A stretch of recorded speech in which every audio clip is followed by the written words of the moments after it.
Thanks, Senator Whitehouse. Senator Cotton. Ms. Clarke, I want to return to the exchange you had with Senator Cornyn where you discussed defunding the police. You testified it's not the department's position or your position that the police should be defunded. So have you changed your mind since you wrote an op-ed in 2020 that the police should be defunded? Thank you, Senator. I've never supported defunding the police. I'm here representing the department, which certainly does not support defunding the police. We are actively dispensing millions of dollars in grants to support our local and state law enforcement standing on the front lines of crime and hate crime. The title of the article said defund the police. The article talked about some of the challenges that law enforcement faces today with respect to, for example, mental health needs that too often fall at the doorsteps of law enforcement. I'm here representing the department today, which believes deeply in ensuring that our law enforcement agencies have the support and resources needed to do their work. So it sounds to me like you changed your position, or at least your position from 2020 is not the department's position. But let's move on from funding the police to protecting the police. What's the department's latest position on qualified immunity? Should the qualified immunity that police officers enjoy from frivolous lawsuits be changed in any way? That question, Senator, I would likely have to direct to my Office of Legislative Affairs. I'm happy to take the question back for... Now, Office of Legislative Affairs just represents you to Congress. You're the policymaker. You're the one that would have input on these things. What's the department's position on qualified immunity? Should it change in any way? And presumptively, given the debates we've had here in Congress for the last year, if you think it should change, I assume you should think it should be lower, that it shouldn't be heightened. Senator, I want to be very clear. I've not, in the Civil Rights Division, taken a position on this issue. I can't speak to whether or not there's another component inside the agency that has spoken to this, but this is not within the purview of the Civil Rights Division. Okay, so police officers enjoy qualified immunity. What kind of immunity do prosecutors and judges enjoy? I don't know the answer to that question. I think the answer is absolute immunity. So the lawyers who have constructed our system have given themselves absolute immunity, I just want to say for the record, while police officers only get qualified immunity. Another way we protect the police is when they're acting in their official capacities, we defend them from frivolous lawsuits. Do you think it would make police officers less likely to perform their job zealously if they knew that political bosses were going to hang them out to dry and subject them to financial bankruptcy and ruin if they were sued for actions in the course of duty? I stand in full support of our law enforcement agencies across the country, Senator. In the rare instance where a law enforcement officer may be pursued, for example, for a violation of law, I believe that under our Constitution, they are entitled to counsel and protection in the course of that lawsuit. But I support our law enforcement. And it's the department's longstanding policy to either provide that representation or to reimburse legal fees if for some reason they can't provide representation. Isn't that right? I'd want to take that question back just to make sure I get you an accurate answer, Senator. I raise this because right now the department is hanging out to dry 4 United States Marshals who defended the courthouse in Portland from street militias in the summer of 2020. They're defending dozens of others, but for some reason they won't defend these 4, and the department won't give us any answers why they won't defend these 4, who I point out have all been returned to unrestricted active duty in high-risk positions. Presumably, if they were subject to criminal investigation or IG investigation or some other kind of disciplinary action, the department wouldn't be sending such marshals back into high-risk situations where violence, even lethal violence, is likely to be used. Ms. Clarke, were you or your division involved at all in the decisions about representing U.S. Marshals who were present defending the courthouse in Portland in 2020?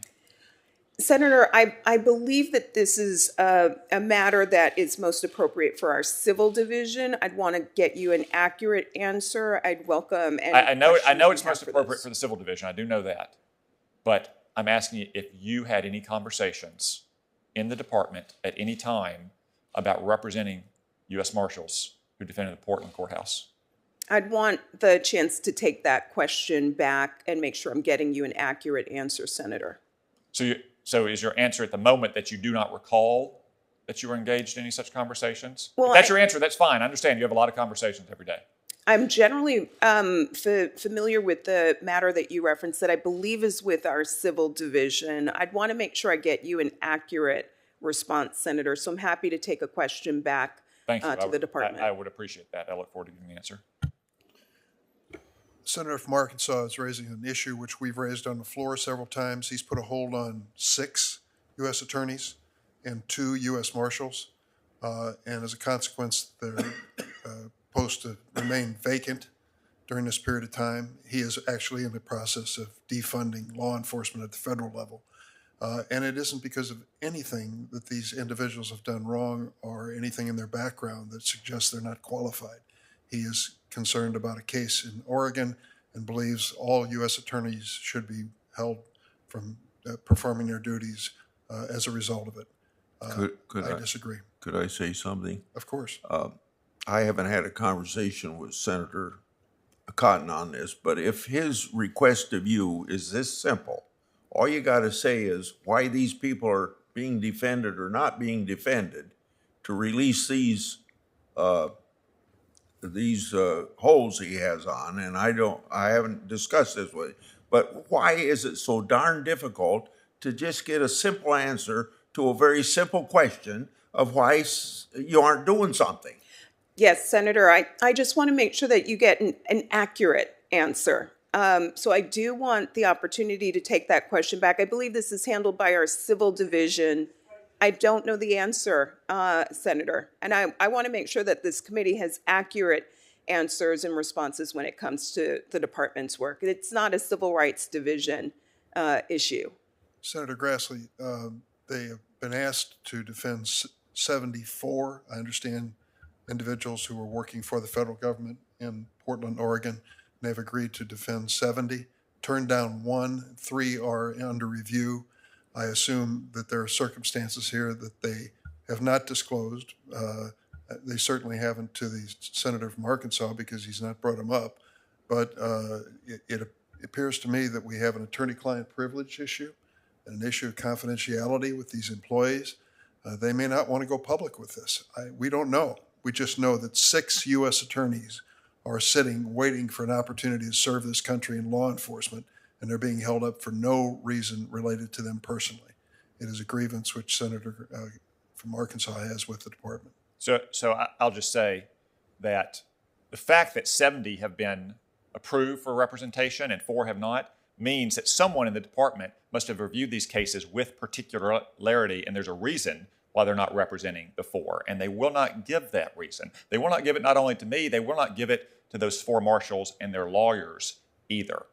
And if Merrick Garland and Joe Biden thinks that they're going to get their political nominees in this department fast-tracked through the Senate while they are hanging career law enforcement officers out to dry, they've got another thing coming. And I'll just correct what the chairman said. It's not a handful of U.S. attorneys and U.S. marshals. It's every political nominee in the department, and every political nominee in the department will not get fast-tracked through this committee or the floor until these marshals get represented or until they get an answer. So the senator from Arkansas is keeping U.S. attorney positions vacant across the United States. These are individuals responsible for prosecuting crimes. He calls them political appointees or whatever he wishes. They're being chosen in the ordinary course of business, just as every one of them was done under the previous president. And we're asking for the same treatment, but he says no. He wants us to somehow waive attorney-client privilege or confidentiality. I can't do that. I don't have the power to do that. I'm sure the attorney who's here, General Clarke, doesn't either.